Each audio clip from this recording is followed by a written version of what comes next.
हे बघा, ही माझी बायको. ही अशीच म्हणजे बसून सारखी फोनमध्ये टाइमपास करत असते, काय काम करत नाही, काय नवऱ्यासाठी बनवत नाही चांगलं जेवण वगैरे. काय पण काय बोलतो आता. तो वडापाव आणि भाजीपाव मग कोणी खाल्ले? ते थोडी तू बनवला होता, ते बाहेर जाऊन खाल्लं आणि एका वडापावनी थोडी काय होणार आहे. मग ते पोट जेवण भरतं. किती 9:15 झाले अन्नू, जेवणार कधी? जेवणार कधी काय, तू जेवण चांगलं देशील तर जेवणाची इच्छा होणार आणि जेवणार माणूस. अरे वाटाण्याची भाजी आहे, परवळची भाजी आहे, डाळ भात, अजून काय हवंय तुला? मग तू थोडी खातेस वाटाण्याची भाजी. अरे मी नाही खात. हा पण तू घेतलं तर- मला मग तुला मला वारवायची ती भाजी.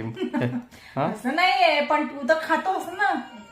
आणि रोज थोडी ना आपण काय काय चांगलं आता बनवलं. काय पोटासाठी खावं लागतं. अरे पण जे नॅचरल आहे ते तुला खायला काय चांगलं तर आहे. वाटाण्याची भाजी, पडवळची भाजी, अजून काय हवंय? मग स्वतःच वडापाव वगैरे खातोस. काय बोलणार यार.